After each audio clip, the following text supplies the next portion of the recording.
Hello everyone, কি খবৰ? আশা ৰাখিছোঁ আপোনালোকে সকলোৱে ভালে আছে আৰু ময়ো ভালে আছোঁ। আজি জানেইনে আজি আমি কাৰ ঘৰলৈ আহিছোঁ? আজি আহিছোঁ আমি স্পেচিয়েল গেষ্ট, মোৰ স্পেচিয়েল, বেলেগৰ স্পেচিয়েল নে নাজানো, কিন্তু মোৰ স্পেচিয়েল হয়। আৰু তেওঁ এগৰাকী বিশিষ্ট কবি আৰু তেওঁৰ নাম হৈছে ৰেখামণি দুৱাৰা ৰাজকুমাৰী। এইগৰাকী হৈছে নমস্কাৰ। আৰু তেওঁৰ লগত আজি বহুত কুৱেশ্যন কৰিম। সাহিত্যৰ লগত জড়িত কিছুমান কুৱেশ্যন আৰু ধেমালি আৰু কেনেকৈ তেওঁ কবিতা লিখিবলৈ আৰম্ভণি কৰিছিলে আৰু মাজে মাজে ধেমালিও কৰিম দেই। পোনপ্ৰথমে আমি বাইদেউক সুধিব বিচাৰোঁ যে তেওঁ কেনেকৈ কবিতা লিখিবলৈ আৰম্ভণি কৰিছিলে আৰু কেনেকৈ ষ্টাৰ্ট কৰিলে, আৰু মোৰ ভাল লগা কবিতাও তেওঁ 2 লাইনমান ক'ব। ধন্যবাদ সংগীতা, তুমি আমাৰ ঘৰলৈ আহি মোক ৰাইজৰ আগত চিনাকি কৰাই দিয়াৰ বাবে। মই প্ৰথম কবিতা লিখিবলৈ আৰম্ভ কৰিছিলোঁ যেতিয়া হাইস্কুলত পঢ়ি আছিলোঁ। তেতিয়াৰ পৰাই মই কবিতা লিখিবলৈ আৰম্ভ কৰিছিলোঁ আৰু আমাৰ টাইমটীয়া উচ্চতৰ মাধ্যমিক বিদ্যালয়ত যেতিয়া মই ক্লাছ 6ত পঢ়িছিলোঁ, তেতিয়াই মই অংকুৰ নামৰ স্কুলৰ যিখন আলোচনী তাত মই কবিতা লিখিছিলোঁ আৰু মই তেতিয়াৰ পৰা আৰম্ভ কৰিছিলোঁ কবিতা লিখিবলৈ, হাইস্কুলত জীৱনৰ পৰাই। বাইদেউ, যেতিয়া মই আপোনালোকৰ ঘৰলৈ প্ৰথমবাৰ আহিছিলোঁ তেতিয়া আপোনাৰ ডাইনিং টেবুলত আপুনি ভাত খাবলৈ ইনভাইট কৰিছিলে চাগে আমাৰ ফেমিলিক। চ' মই আপোনাৰ টেবুলত দেখিছিলোঁ যে আপুনি বহুত ধুনীয়া কবিতা লিখি থৈছিলে আপোনাৰ সেইটো কিতাপ। মইতো নাজানো যে আপুনি এগৰাকী কবি বুলি। সেই যিটো কবিতা আছিলে সেই কবিতাটো মই নাজানো, কিন্তু জাষ্ট 2 লাইন পঢ়িছিলোঁ আৰু অসমীয়া ইমান পাৰফেক্টলি নাজানো। চ' আপুনি সেইটো 2 লাইন গাই দিয়ক, মোৰ যিটো ভাল লাগিছিলে। তুমি যে আহি দেখিছিলা এখন মোৰ প্ৰথম কবিতা পুথি, তেজ লগা জোনাকৰ বাট নামৰ কবিতা পুথিখন তুমি টেবুলত দেখিছিলা আৰু তেতিয়াই চাগে জানিছিলা যে মই কবিতা লিখোঁ বুলি।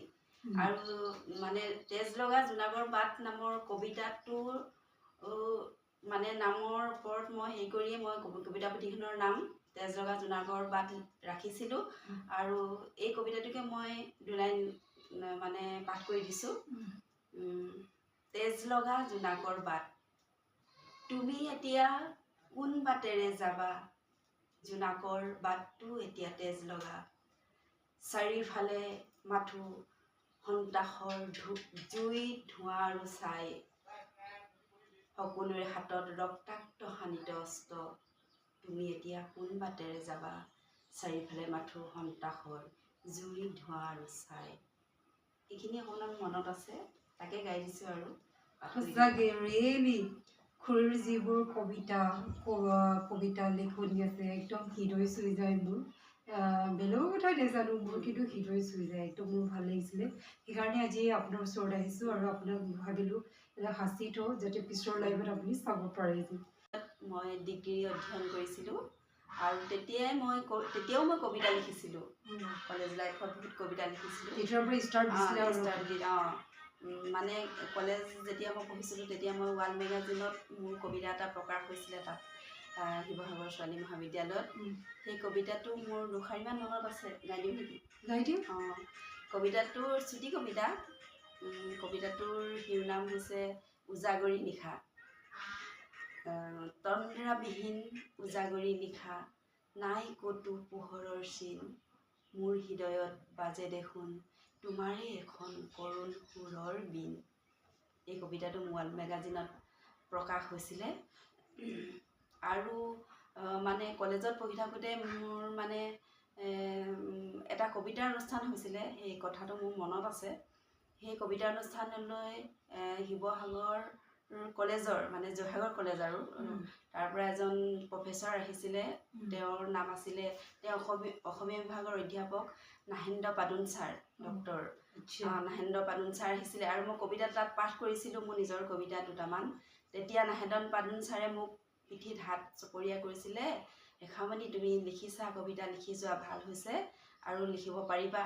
আৰু সেই কথাষাৰে মোক এতিয়াও প্ৰেৰণা দিয়ে আৰু মই সেইবাবে কবিতা লিখিবলৈ মই সাহস পাইছোঁ আৰু সেই ছাৰৰ বাবেও মই বহুত প্ৰেৰণা পালোঁ নাহেন্দ্ৰ পাদুন ছাৰৰ পৰা।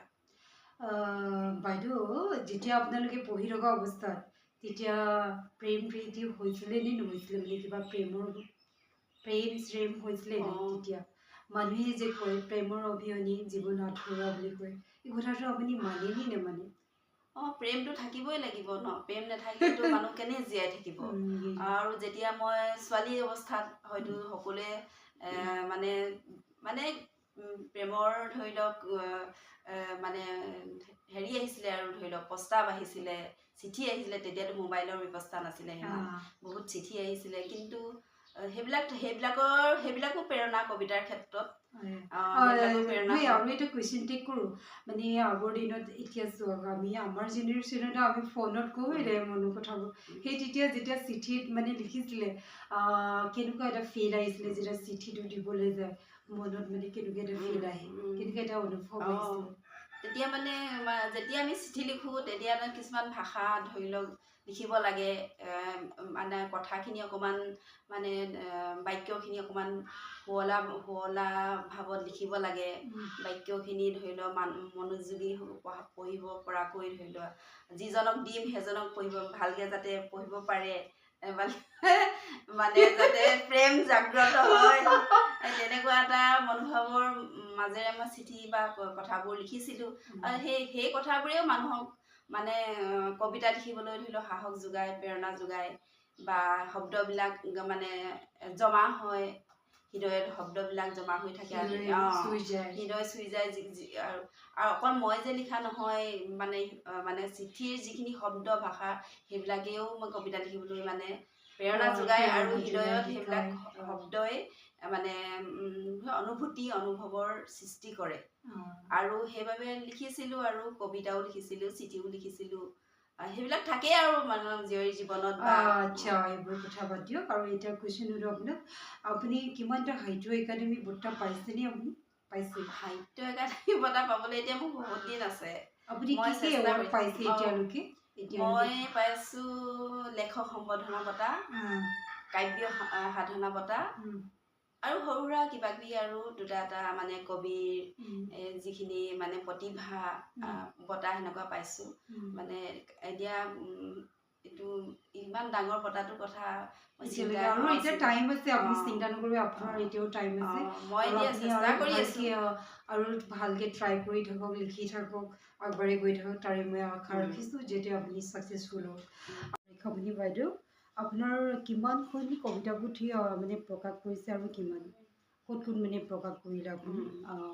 আৰু আপুনি চবচে হায়েষ্ট কোনখন কিতাপৰ বাবে আপুনি যিকোনো পুৰস্কাৰ পাইছে, তাৰ বিষয়ে অকণমান কওক। এতিয়ালৈকে মোৰ 2খন কবিতা পুথি প্ৰকাশ হৈছে। প্ৰথমখন তেজলগা জোনাকৰ বাট, আৰু দ্বিতীয়খন এপিএলা হৃদয়ৰ ৰং। আৰু এপিএলা হৃদয়ৰ ৰঙৰ বাবে মই কাব্য সাধনা বঁটা লাভ কৰিবলৈ সক্ষম হৈছোঁ। বাইদেউ, আপোনাক মই এটা কুৱেশ্যন টিক কৰোঁ, যিহেতু আপুনি এগৰাকী মহিলাৰ পৰা ছোৱালীৰ পৰা বোৱাৰী হৈছা, শাহুমা হৈছা, তো কেনেকুৱা অভিজ্ঞতা পাইছে আপোনাৰ জীৱনটোত? ছোৱালীৰ পৰা মানে সকলো ছোৱালীয়ে সেইটো মানে অভিজ্ঞতাৰ সন্মুখীন হ'বই এদিন নহয় এদিন, ময়ো হৈছোঁ। মই প্ৰথমতে ছোৱালী আছিলোঁ কাৰোবাৰ, তাৰপিছত আহি বোৱাৰী হ'লোঁ। বোৱাৰীৰ পাছত এতিয়া মই শাহু হৈছোঁ। এই ৰিচেণ্টলি মোৰ ল'ৰাই বিয়া পাতিছে। মোৰ ল'ৰা ইণ্ডিয়ান এয়াৰফ'ৰ্চত চাকৰি কৰে, আৰু মই বোৱাৰী আনিছোঁ যোৰহাটৰ পৰা। আৰু মোৰ মানে অভিজ্ঞতা বহুত ভাল, মোৰ অনুভৱ খুব ভাল। মই বোৱাৰীক নিজৰ ছোৱালী হিচাপে ৰাখিছোঁ, আৰু ল'ৰা দূৰত থাকে। এতিয়া আমি বোৱাৰী, মই আমাৰ এওঁ থাকোঁ ঘৰত। গতিকে বাইদেউ, আৰু এটা কুৱেশ্যন কৰোঁ। ছোৱালী লাইফটো একদম বহুত ভাল বুলি কয়, আৰু ময়ো ফিল কৰোঁ। কিন্তু বোৱাৰী হৈ যোৱাৰ পাছত শাহুমা এগৰাকীয়ে নিজৰ বুলি চবেই জানো একচেপ্টেড কৰে জানো, ইয়াৰ মৰম চেনেহ কৰে জানো? এনেই এই কথাটো জাষ্ট শ্ব' কৰে নে, এনেই মুখতে কয় নে, মানে মই সঁচাকৈ মানে কষ্ট পায় বুলি শুনিছোঁ মানে বিয়া হোৱাৰ পাছত ছোৱালীবোৰে। এই কুৱেশ্যনটো আপুনি কিমান বুলি ভাবে, সঁচা বুলি ভাবে, যিহেতু আপুনি এগৰাকী শাহুমা? মই নিজৰ ক্ষেত্ৰত বাৰু ঘৰখনত ভালেই পাইছিলোঁ।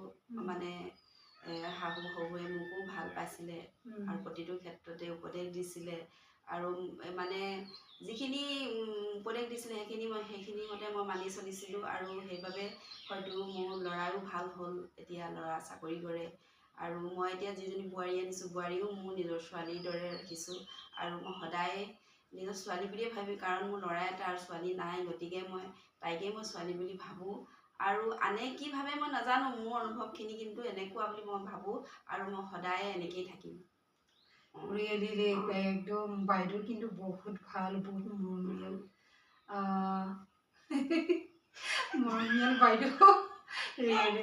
আৰু বহুত কুৱেশ্যন কৰিব আছে আপোনাক, কেইটামান কাৰেণ্ট এফেয়াৰ সুধো, আপুনি তাৰ কেইটামান অলপ ঠাণ্ডা দেই, ঠাণ্ডা খাই লওক। ইমান গৰম, খাই লৈ বহুত মজা লাগিছে। আজি বৰ গৰম ন বাইদেউ? আপোনালোকৰ ইয়াত বেছি গৰম নেকি? আমাৰ ইয়াত গৰমেই পৰিছে, এতিয়া আমি ঘৰৰ আমাৰ চৰকাৰ কিন্তু বাইদেউহঁতৰ নিজৰ ঘৰৰ আহোঁতে মিচি পুচি মোলৈ স্পেচিয়েল বনাইছে। আৰু এদিন মাতিব হ'ব খাবলৈ। আহিবা আকৌ, এতিয়া আমি আছে আম খাই। ঠিক আছে। পৰা একদম ভয় কৰিবলগীয়া কথা নহয়, একদম ইজি। চ' হাইটৰ লগত একদম related question. So' first of all সুধো, দ্য ফাৰ্ষ্ট আছামিজ সাহিত্য একাডেমি উইনাৰ কোন আছিল? যতীন্দ্ৰনাথ বৰা। আৰু কিমান চনৰ আৰু তেওঁ কিতাপ? বনফুলৰ মানে কবিতা পুথি বনফুলৰ বাবে 1955 চনত সাহিত্য একাডেমি বঁটা লাভ কৰিছিলে। ৰেখা বাইদেউ, এতিয়া আপোনাক মহিলাৰ লগত ৰিলেটেড দুটামান কুৱেশ্যন সুধো, তাৰপিছত আৰু আপোনাক নুসুধো আৰু দেই। এতিয়া ফাৰ্ষ্ট সাহিত্যৰ লগত জড়িত কুৱেশ্যনেই হয়। দ্য ফাৰ্ষ্ট ফিমেল সাহিত্য একাডেমি উইনাৰ কোন হয়? First Assamese. তেওঁ হৈছে মামণি ৰয়ছম গোস্বামী। তেওঁৰ মামৰে ধৰা তৰোৱাল উপন্যাসখনৰ বাবে তেওঁ সাহিত্য একাডেমি বঁটা 2000 চনত লাভ কৰিবলৈ সক্ষম হৈছিল। আৰু তেওঁ আৰু জ্ঞানপীঠ এৱাৰ্ড কেতিয়া লাভ কৰিছিলে? 1983 চনত তেওঁ উঁয়ে খুৰা হাওদা দঁতালহাতীৰ উঁয়ে খুৰা হাওদা মানে উপন্যাসখনৰ বাবে তেওঁ জ্ঞানপীঠ বঁটা লাভ কৰিছিলে। ৰ'বা, আৰু এটা কুৱেশ্যন সুধো লাষ্ট টাইমৰ কাৰণে। এতিয়া আপোনাক সুধো, মই আহিছোঁ আপোনাৰ ঘৰত, আপোনাক কেনেকুৱা লাগিলে আজি? বহুত ভাল লাগিলে। তুমি যে আহি মোক এইখিনি মানে ৰাইজৰ আগত চিনাকি কৰি দিছা, পৰিচয় কৰাই দিছা কবি হিচাপে। মই কবিতা লিখিবলৈ সাহস পাইছোঁ। ধৰি লোৱা তুমি ইমানখিনি কথা মোক মানে মানুহে চাগে, ৰাইজে চাগে জনা নাছিলে, কবিপ্ৰেমীসকলেও জনা নাছিলে। এতিয়া এইটো সাক্ষাৎকাৰৰ যোগেদি, তোমাৰ কথাখিনিৰ যোগেদি জানিব পাৰিব। এতিয়া আপুনি লাষ্ট টাইমৰ কাৰণে দুটা চেণ্টেঞ্চ ক'ব নেকি? আপোনাৰ যিটো ভাল লগা কবিতা তাৰ বিষয়ে আপুনি ক'ব নেকি? মই ৰিচেণ্ট এটা কবিতা লিখিছিলোঁ। এতিয়া মোৰ যিটো ইউটিউব চেনেল অসমীয়া বোৱাৰী ৰেখা, তাত মই এই কবিতাটো দিছিলোঁ দেই। এই কবিতাটো মই গাই দিছোঁ, পাঠ কৰি দিছোঁ। মানে এতিয়াতো বাৰিষাৰ পৰিৱেশ, তাক লৈ মই লিখিছিলোঁ বাৰিষাৰ কথাবোৰ। কবিতাৰ শিৰোনাম বাৰিষাৰ কথাবোৰ। নদীখনে কয় বাৰিষাৰ কথা, সময়ৰ বুকুচাত আকাশ চুই। ঠিক আছে, সময়ৰ বুকুচাত একো নাই দেই। ৰেখা বাইদেউ, এতিয়া আপোনাক মহিলাৰ লগত ৰিলেটেড দুটামান কুৱেশ্যন সুধো, তাৰপিছত আৰু আপোনাক নুসুধো আৰু দেই। এতিয়া ফাৰ্ষ্ট সাহিত্যৰ লগত জড়িত কুৱেশ্যনেই হয়। দ্য ফাৰ্ষ্ট ফিমেল সাহিত্য একাডেমি উইনাৰ কোন হয়? First Assamese. তেওঁ হৈছে মামণি ৰয়ছম গোস্বামী। তেওঁৰ মামৰে ধৰা তৰোৱাল উপন্যাসখনৰ বাবে তেওঁ সাহিত্য একাডেমি বঁটা 2000 চনত লাভ কৰিবলৈ সক্ষম হৈছিল। আৰু তেওঁ আৰু জ্ঞানপীঠ এৱাৰ্ড কেতিয়া লাভ কৰিছিলে? 1983 চনত তেওঁ উঁয়ে খুৰা হাওদা দঁতালহাতীৰ উঁয়ে খুৰা হাওদা মানে উপন্যাসখনৰ বাবে তেওঁ জ্ঞানপীঠ বঁটা লাভ কৰিছিলে।